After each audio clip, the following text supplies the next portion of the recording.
Think back to your worst nightmare. I'm not talking about your greatest fear. I'm talking about a time when you had a nightmare. You were falling. You were drowning. You were being chased. And for a fleeting moment, you might have thought to yourself, I just need to wake myself up. I'll be safe if I wake myself up. And you do. Your mind makes that harsh, bewildered transition from slumber to lucidity. And you realize you weren't dreaming at all. What the f? What the f? What? Look at this woman. Look at the terror on this screen. This is Nikki. Or rather, this is the clingy, violent caricature of Nikki from Curry Barker's 2026 horror film, Obsession. The cause of Nikki's horror is Bear. There is the monster who made an idle wish on a trinket that hollowed the real Nikki out, poured a desperate obsessive into her body, and destroyed a vivacious young woman. The orthodox critical consensus leaves the story right there. Victim and villain. And to be clear, I think all of us are right to call Bear's actions a craven violation of bodily autonomy. But framing Bear as the sole villain of the film, and solely as a villain, that flattens the complexities of human experience into a too convenient binary of good and evil. It ignores the historical influences on guys like Bear, and most importantly, it allows us to uncritically sweep under the rug some of the common traits we see in ourselves. In short, it's not enough to simply point at a character and say bad. We have to look at the traits we see that are not just undesirable, but dysfunctional. Today, I want to show you how a fantasy theme a lot of us buy into drives Bear's actions, how the underlying problem with Bear is a systemic communication crisis, and how Obsession is actually a biting commentary on Gen Z's most crippling fear: having an honest conversation. I put a spell on you because you're mine.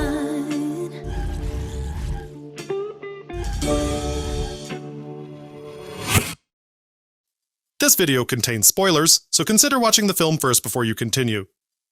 And if you like what you see, click the like button, share the video, subscribe to the channel, and make sure to click the little bell to be notified for new videos. Obsession tells the story of Bear, a cute but shy, emotionally stunted man in his mid-20s whose only goal in life is to win the heart of his female friend Nikki, played by the most witty out-of-the-box to be an it girl actress since Jennifer Lawrence, Indy Navarrete. You know ball. I love ball. That's bad, don't put that in. Bitch, I'm her. When Nikki tells Bear she's giving her 2 weeks notice at the music store their friend group works at, Bear realizes he has to make a move soon. Hoping to have an in, Bear steps by a magic shop to buy Nikki a crystal to replace one that she lost. But instead he buys her a novelty One-Wish Willow, despite cryptic warnings from the shop's employee. Okay, well, don't come back complaining. After a night of drinking and trivia, Bear offers to drive Nikki home, and they have something of a heart-to-heart about vulnerability, striking out on your own, and love versus romance. At one point, Nikki openly asks Bear if he has feelings for her, but he completely freezes. He can't pull the trigger and just tell her how he feels, opting instead to lie and say he likes her as a friend. Do you like me? What? Because if you do, now's the time to tell me. Angry at himself for blowing a wide-open layup, Bear keeps the One-Wish Willow for himself and wishes that Nikki would love him more than anyone in the world. And that's essentially the plot. Nikki does fall in love with Bear, and at first everything is happy. But because she is under a spell that robs her of her ability to consent, her psyche fractures into a million pieces and she starts behaving erratically. She's clingy, she watches him sleep, she cooks his dead cat into a sandwich, and she becomes increasingly possessive of his time and attention. This is where the horror of the film ratchets up, as the faint-hearted Bear struggles to balance his desire to continue his relationship with Nikki with the escalating consequences of his actions.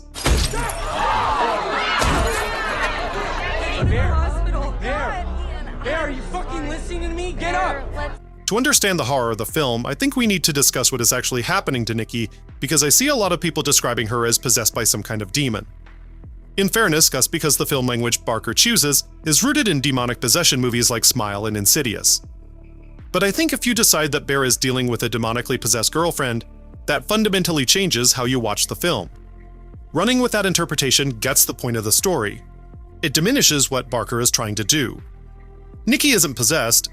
Bear just unknowingly did a big save as over her original personality and replaced it with a collection of fantasy traits he wants to see in a woman. Except, some of the original Nikki source code is left over because that wouldn't conform to the parameters of the wish otherwise. I wish Nikki Freeman loved me more than anyone in the fucking world. The wish wasn't that something else would take over Nikki's body and love Bear. The wish was that Nikki would love Bear more than anyone else in the fucking world. You have to have something left of the real Nikki to make the wish come true. The result is two Nikkis occupying the same body. One an exaggerated version of all the traits Bear has. I did just lose my cat, Bear. Oh, wait. I mean, you lost your cat. Bear romanticizes that time Nikki lent him her reed for music class, so Wish Nikki obsesses over Bear's smell and Bear's beloved cat and the way the bear sleeps. Every aspect of their relationship suddenly has meaning, but she also inherits all of Bear's insecurities associated with love. I feel like you don't love me as much as I do. Like it's not mutual. Wish Nikki dresses more sexy to please Bear, assuming he prefers that over her regular Linda Cardellini starter kit, and when she senses that he prefers their mutual friend Sarah over her, she dresses as Sarah. The other part trapped inside is the real Nikki, the Nikki Freeman that existed before Bear made the wish. She was sparkling, listless, acerbic, and even a little bit of a screw-up. In other words, a perfectly well-rounded human with hopes, dreams, fears, wishes, and flaws. This Nikki occasionally breaks through, sometimes violently, and becomes aware of what's going on. What the fuck? What the fuck? What? So what Bear has inflicted on Nikki is that she is simultaneously an id trying desperately to please her man, and a woman that is the supernatural equivalent of awake during surgery with no way to tell anyone. A love only the branch of a willow tree could conjure. She's not possessed, she's trapped. With only the occasional bout of self-harm, erratic behavior, or desperate nighttime plea acting as cries for help. Just kill me, please. Nikki's a fighter, and so her urge to fight the wish just gets bigger and bigger and bigger. And the plot isn't the draw. We've seen this exact story hundreds of times before.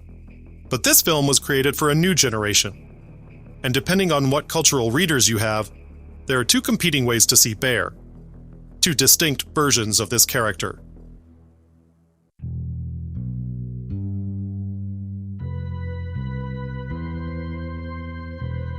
Watching the discourse over this film unfold is like watching that girl at a bar SNL skit where a parade of performative feminist guys chase off a sexual harasser and then somehow wind up acting even worse when they don't get what they want. Would you want to come to my place?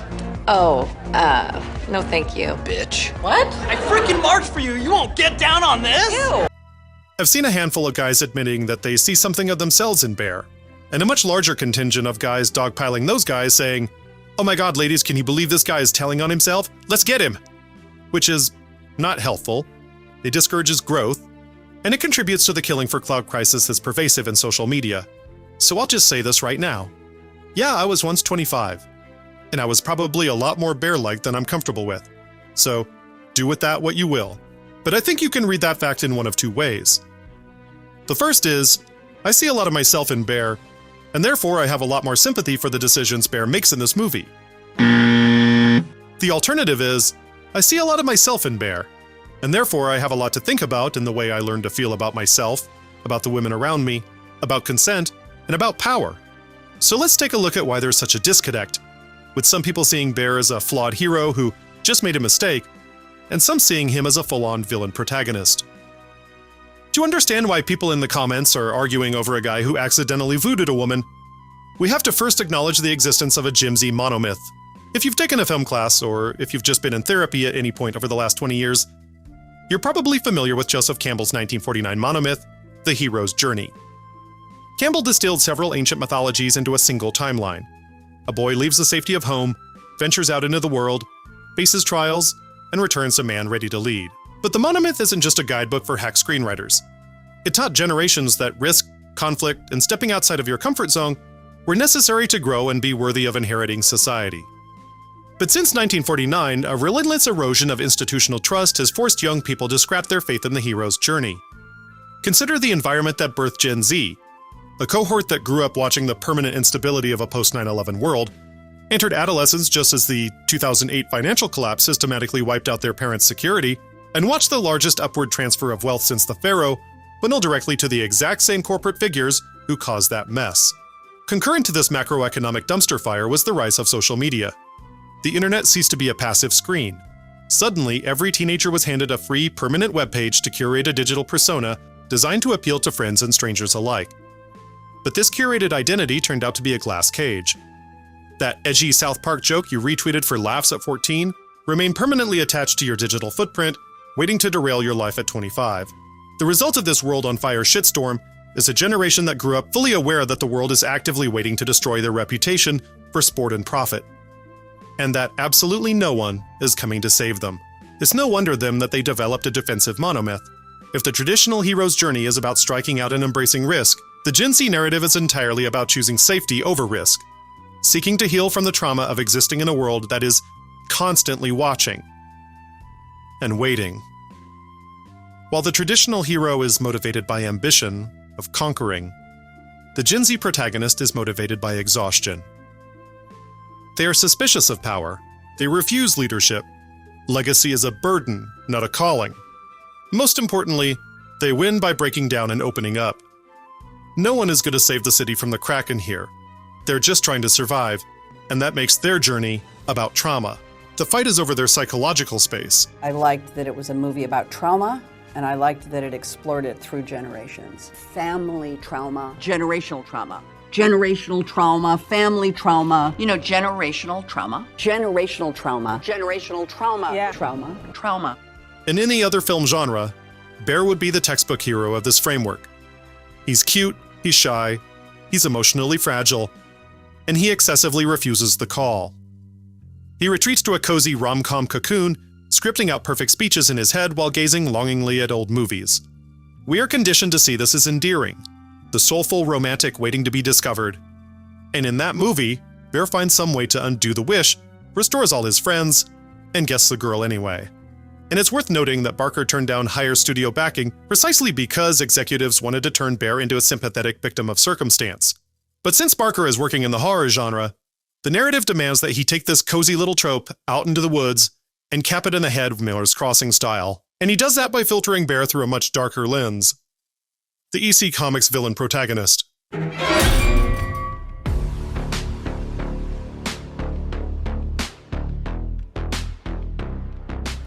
If you grew up on anthology horror like Tales from the Crypt, The Hitchhiker, or Tales from the Dark Side, you know Bear's true lineage. He isn't a misunderstood hero. He's a straight-up EC Comics shitheel.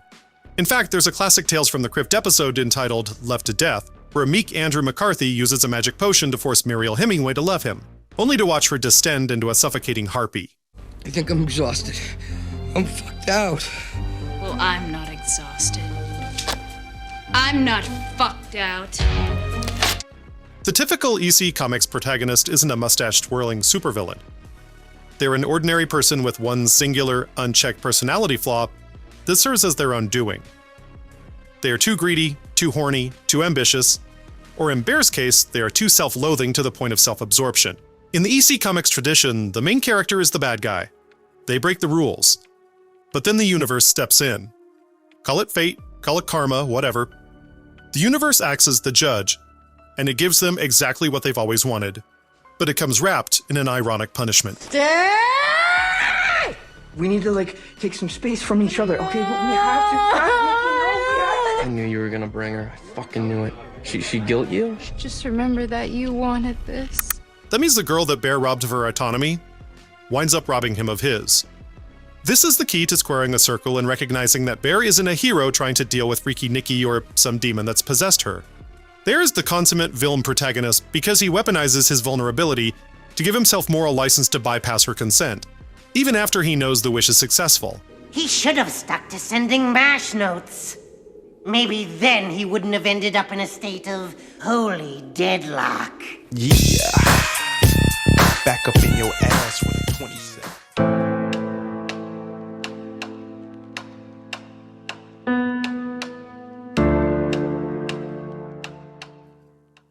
people attribute Bear's decisions to poor self-esteem. And yes, that is true, but it comes with a fatalism that leads him to want to change the world and not himself.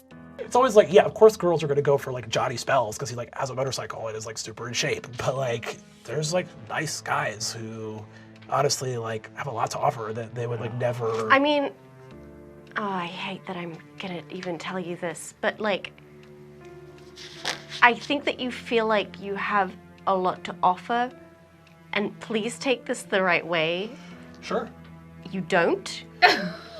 Hard to see a great way to take that, if I'm being super honest. Like, what are you doing to work on yourself to make yourself more interesting and attractive? Like, are you just thinking that women should, like, change themselves and lower their standards in order to date you? It's why he wished for Nikki to love him instead of for himself to have the balls to ask her out and the strength to be okay if she said no. That was always the problem. Not that he should have phrased it that way in front of the monkey's paw. There's fatal personality flaws, the ones that lead him to become a rapist in denial, can be summarized as solipsism and conflict aversion. Bear thinks he is the hero of an epic romance, but the narrative exposes him as a villain because of his stubborn refusal to face reality. His rom-com cocoon isn't romantic, it's ruinous. When his grandmother's pills kill his cat because he carelessly left the bottle open, the movie screams the truth at us. Bear's obsession with his internal fantasy world makes him negligent to the real world around him. That cat didn't open the pills on its own. And that means that Bear doesn't even know the real Nikki. He knows a fantasy version of her that he created. That's why he buys her the One-Wish Willow when all the evidence that we see tell us that she would have really enjoyed the crystal. It's why he seems utterly unaware of the things happening in his friend group. And it's why he can remain in denial that Nikki zones out during sex. Nikki may be under the delusion that she's in love with Bear, but Bear is under the delusion that he's in a romance and not, in every other sense, a hostage situation. So Bear's tendency to keep emotional kayfabe leaves him every bit as blind to reality as Wish Nikki. That's solipsism, but it's not the kind that comes from arrogance. It's the kind that comes from conflict aversion. Genuine human connection relies on friction, on exploration. When you get to know someone, you're opening a series of doors that reveal things about them. And if we're lucky, people will open the doors for us that they keep locked to most other people. That means they can trust us. But the price of that admission is that we have to be vulnerable and open our doors to them too. That's the hard part. Most people never get past the first few doors, and that's okay. Think of all the people you've ever met in your life, from your closest friend to the barista that got your name wrong at Starbucks. Now imagine that you have to have the emotional capacity to maintain every single one of those relationships at an intimate level. It would be totally exhausting. But because Bear shrivels into a sentient piece of beef jerky the second Nikki opens the door for an honest conversation, he has no compass for this mechanism. He mistakes baseline politeness for mutual intimacy. Do you remember in Mr. Lando's class when I forgot my mouthpiece and you told me you had an extra one? And then you gave me yours. For Bear, standard acts of empathy are canon events in a romance. Nikki hasn't opened those doors for him. Or, if she did, Bear went through the wrong one. And that's probably because he was too busy scripting reality to live in it. It's easy to watch Obsession and just think of Bear as an isolated fictional creep, but the reason this film hits such a raw nerve is Bear's baseline cupping mechanism, bypassing conflict by exerting control over the interaction, is a documented generation-wide epidemic. In a world where every awkward blunder gets recorded and algorithmically broadcasted for clout, a live argument is an existential threat. In that case, it makes sense to calculate social risk as a strict binary. A space, a person, they're either safe or they're dangerous. There's no spectrum there, no gray area, no nuance. It doesn't take into account that on a long enough timeline, everyone will hurt you at some point. And when the world feels that dangerous, it makes sense to stop playing the game. Data from the Institute for Family Studies and McKinsey paints a clear picture of this defensive crouch. 30% of Gen Z adults have never gone on a date. 55% let past breakups start new relationships. Gen Z delays milestones like driving, moving out, and drinking. The 2026 Talkspace study shows that 60% of Gen Z cut off contact with a loved one of the last year. 73% choose to withdraw over having a face-to-face argument. We're now able to weaponize digital tools like blocking, ghosting, and leaving the group chat. Social media acts as an emotional panic room. It bypasses the sweat-inducing discomfort of a fight. This social evasion fuels a massive loneliness epidemic. Fully a third of Gen Z singles have engaged with an AI romantic companion. 72% of teens have tried an AI app. And of course, men dominate these apps, making up 80% of the market. Why? Because you can simply program it not to reject you. Nearly half of all these users report feeling more understood by lines of code than by people. And that leads to 28% of young men believing AI will replace human romance. We are watching, in real time, a generation being primed for interpersonal isolation. Bear's refusal to face the risk of Nikki going off script is just the logical conclusion of a culture that views human autonomy as a design flaw. Why have a high-stakes, mortifying conversation where you could get rejected when you can just outsource it to the person on the other end? And Bear is hardly unique in his friend group on this. When Bear wants to have an honest conversation, his friend Ian pushes him to run a pickup artist script. Their friend Sarah ignores massive red flags about her best friend Nikki's mental health and blackmails Bear into meeting her on the side. No, they are not OTP. Stop that. And while I think we can give real Nikki a pass because we know so little about her, do we though? When I have a crush on a guy, no one knows. Bear, Ian and Nikki have been hooking up on and off for like 2 years. Yeah, so I'm putting in my 2 weeks. How come? I don't know. It's super casual and not romantic. He thinks that she's dating you to get back at him. You just please take me home. Just not happy there. When I have a crush on a guy, no one knows. The point is, poor communication affects the whole group. And if you're solely focused on Bear, you might be giving a pass to other bad behavior, including your own. When you zoom out, away from the movie screens, away from all the box office numbers, you start to see a bigger, more sobering picture. This isn't just about a horror movie. And it's not about a generational quirk.